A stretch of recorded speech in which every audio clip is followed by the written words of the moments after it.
What's up, you guys? Welcome back to the channel. So we've had a big week, and the past couple of days have been very busy. We found out that our Honda is getting totaled and we're waiting on the estimate. Our RV is getting rented out in a couple of days, and I fixed the Toyota Yaris. And whenever I say the HP fixed this in like an hour, I think that's an over-exaggeration. I like came outside and it was just fixed. Just remember, you're not paying for the time, you're paying for the quality of work. Experience. But today, we're gonna go look at another car. And this one is one that I feel good about. Okay, Google. See you later. Have a good day, HP.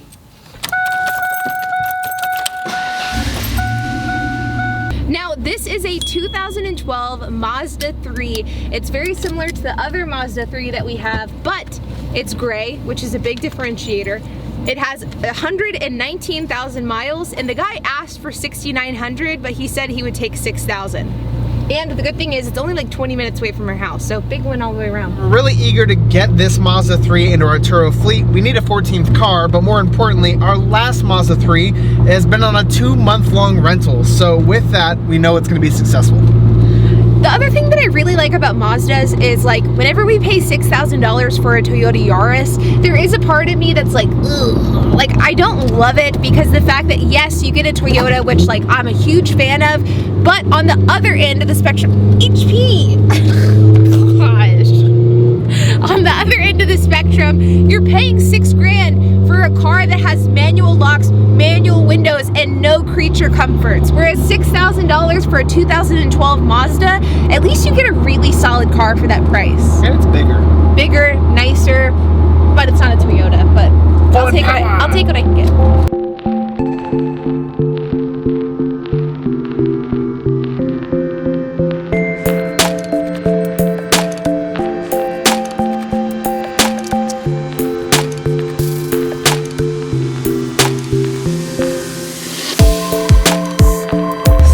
What do you think? Do you think he'll go on a test drive with us or not?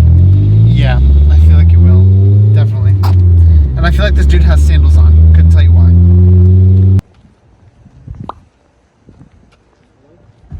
So we're in the car. We'll do an exterior walkthrough here in a moment, but we're on the test drive.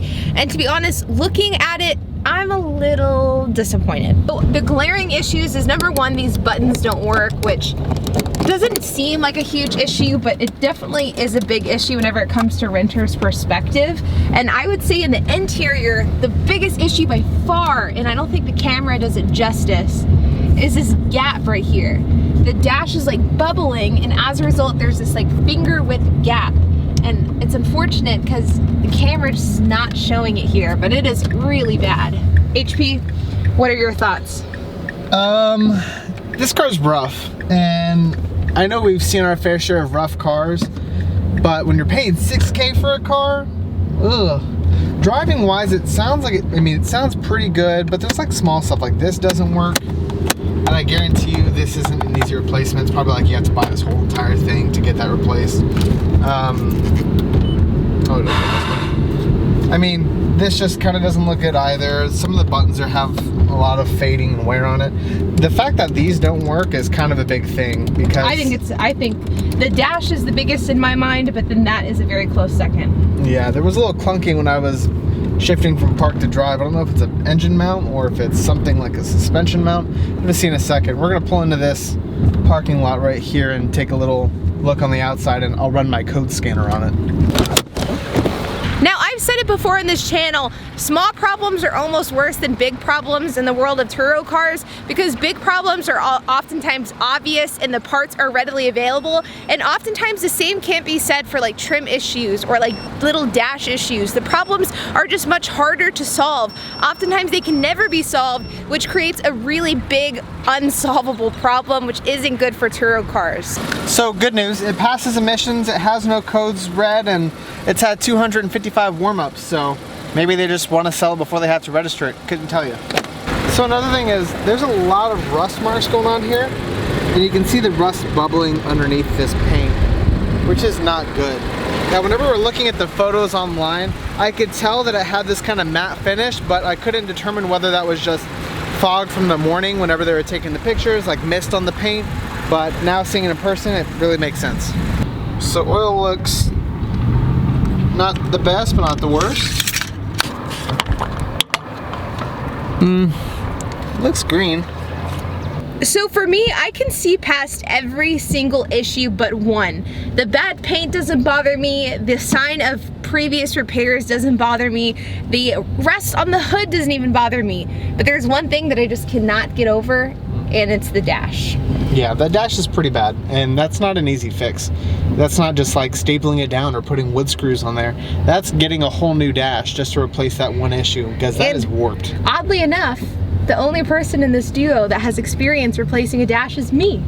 That is true. I've replaced a dash. It took me like 20 hours to do it whenever I was like 19. It is not a fun job, and I honestly, like, you couldn't pay me $2,000 to replace a dash today.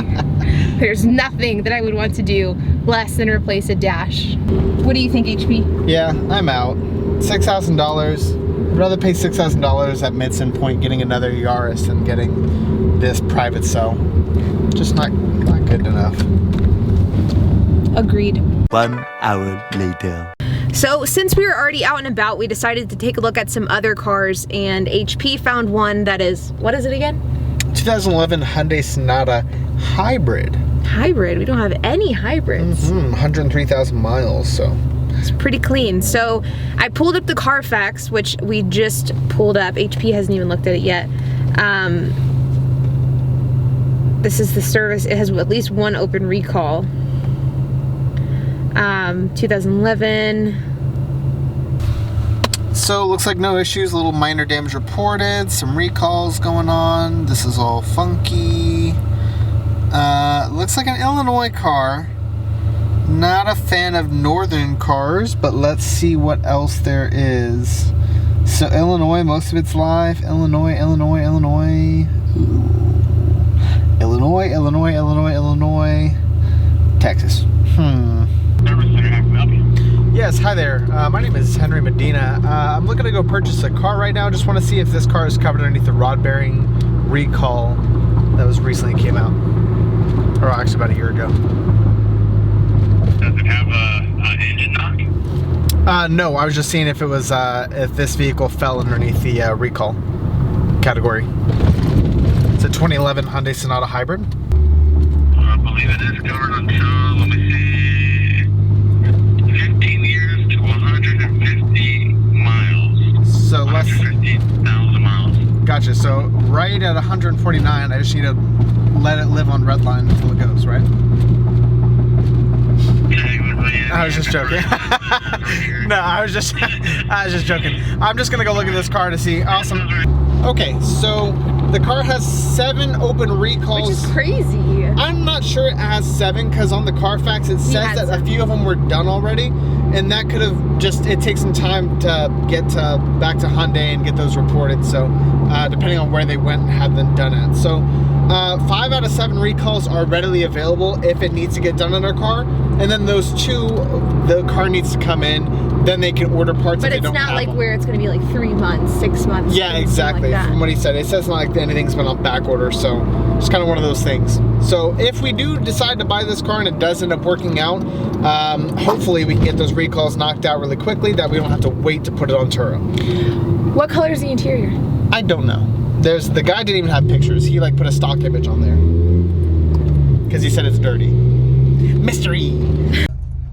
Another apartment complex just in the last half hour. There it is. Hyundai Sonata, not the full one. We're talking hybrid power.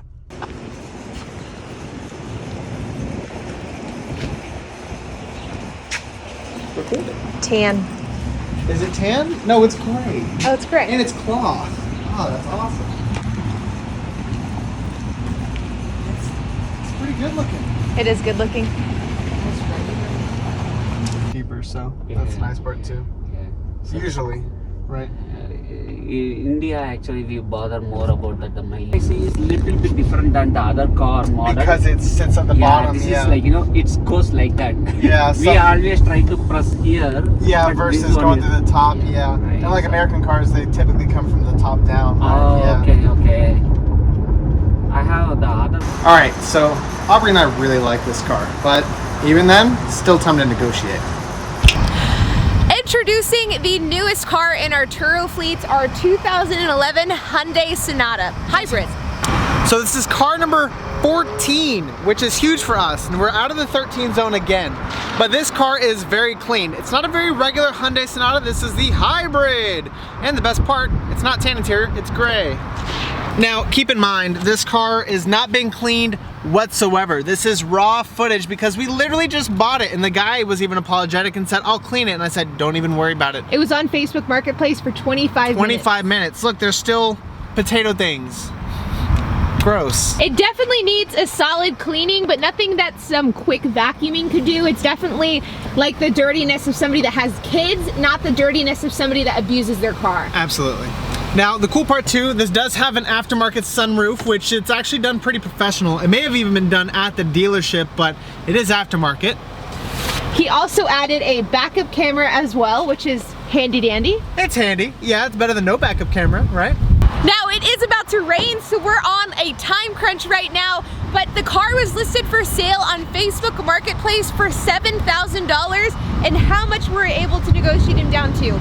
$6,700. So the first car that we looked at in this video was $6,000. We were able to buy a slightly older but significantly nicer car with less mileage for only $700 more. And the fact that this is not only a really good driving vehicle that gets great gas mileage on a 4-cylinder, it's a hybrid. And it has the engine warranty that comes along with Hyundai, so this car will be lasting forever. But like always, you guys, we hope that you enjoyed this video. We're officially at car number 14, so stay tuned for more videos to come because we are still trying to get to 20 as quickly as possible. We're getting there, slowly and surely, but we are getting there. Guys, as always, be sure to hit that like button, and please do this. It really helps the algorithm. It gets new audiences to our videos so we can spread the HP and Aubrey love. Hit that notification bell to see these videos every time they come out, and if you haven't already, hit that subscribe, please. I do a lot of dancing. It's really cool, and we'll see you on the next video.